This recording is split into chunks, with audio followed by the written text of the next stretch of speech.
Hi friends, ಅಸ್ಸಲಾಮು ಅಲೈಕುಮ್, ನಮಸ್ತೆ. ಹೇಗಿದ್ದೀರಿ? ಎಲ್ಲರೂ ಚೆನ್ನಾಗಿದ್ದೀರಿ ಅಂತ ಅಂದ್ಕೊಂಡಿದ್ದೇನೆ. ಬನ್ನಿ ಇವತ್ತು ಕುಚ್ಚಲಕ್ಕಿಯ ಲಾಡು ಮಾಡೋದು ಹೇಗೆ ಅಂತ ನೋಡೋಣ.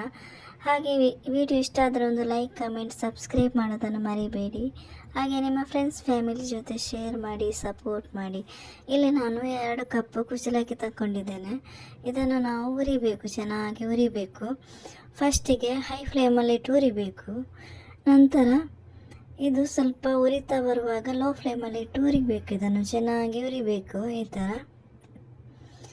ಥರ ಚೆನ್ನಾಗಿ ಹುರಿಬೇಕು. ಇದು ಆಗ್ತಾ ಬಂತು ನೋಡಿ, ಆಯಿತು. ಇದು ಫುಲ್ ತಣ್ಣಗಾಗಲಿ. ಈಗ ನಾವು ಗೋಡಂಬಿಯನ್ನು ಹುರಿದುಕೊಳ್ಳೋಣ. 1 ಟೇಬಲ್ ಎಣ್ಣೆ ಹಾಕಿದ್ದೇನೆ, ಅದಕ್ಕೆ ಗೋಡಂಬಿ ಹಾಕಿ ಹುರಿತಾ ಇದ್ದೇನೆ. ಹುರಿದಾಯಿತು.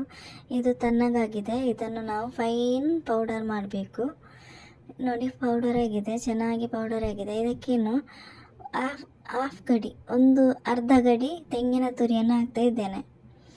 ತೆಂಗಿನ ತುರಿ ಅರ್ಧ ಗಡಿ. ಇದು 250 ಗ್ರಾಮ್ ಬೆಲ್ಲ ಇದೆ ಇದರಲ್ಲಿ. ಇದನ್ನು ಕೂಡ ಹಾಕ್ತಾ ಇದ್ದೇನೆ. ನಿಮಗೆ ಸಿಹಿ ಜಾಸ್ತಿ ಬೇಕಿದ್ರೆ ಇನ್ನೂ ಕೂಡ ಹಾಕ್ಬೋದು. 250 ಗ್ರಾಮ್ ಇದೆ ಇದರಲ್ಲಿ. ಇದನ್ನು ನಾವು ಪೇಸ್ಟ್ ಮಾಡಬೇಕು ಒಟ್ಟಿಗೆ. ಗೋಡಂಬಿ ಕೂಡ ಹಾಕ್ತಾ ಇದ್ದೇನೆ, ಹುರಿದಿಟ್ಟಿರುವಂಥ ಗೋಡಂಬಿ. 2 ಏಲಕ್ಕಿ ಕೂಡ ಹಾಕಿದ್ದೇನೆ. ಇದನ್ನು ನಾವು ಪುಡಿ ಮಾಡಬೇಕು. ನೋಡಿ, ಈ ಥರ ಪುಡಿ ಆಗಬೇಕು. ನೋಡಿ, ಈ ಥರ ಆಗಬೇಕು. ಇದನ್ನು ನಾವು ಸ್ವಲ್ಪ ಮಿಕ್ಸ್ ಮಾಡಿ ನಮಗೆ ಬೇಕಾದ ಆಕಾರದಲ್ಲಿ ಉಂಡೆ ಕಟ್ಬೋದು.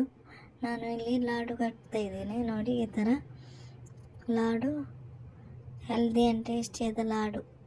ತುಂಬ ಚೆನ್ನಾಗಿ ಬಂದಿದೆ ರೆಸಿಪಿ. ವಿಡಿಯೋ ಇಷ್ಟ ಆದರೆ ಒಂದು ಲೈಕ್, ಕಮೆಂಟ್, ಸಬ್ಸ್ಕ್ರೈಬ್ ಮಾಡೋದನ್ನು ಮರಿಬೇಡಿ. ನೋಡಿ, ಲಾಡು ಆಯಿತು. ತುಂಬ ಈಸಿಯಾದ, ಹೆಲ್ದಿಯಾದ, ಟೇಸ್ಟಿಯಾದ ರೈಸ್ ಲಾಡು ರೆಡಿಯಾಗಿದೆ. ಕುಚ್ಚಲಕ್ಕಿಯ ಲಾಡು. ಒಮ್ಮೆ ಟ್ರೈ ಮಾಡಿ. Thank you for watching.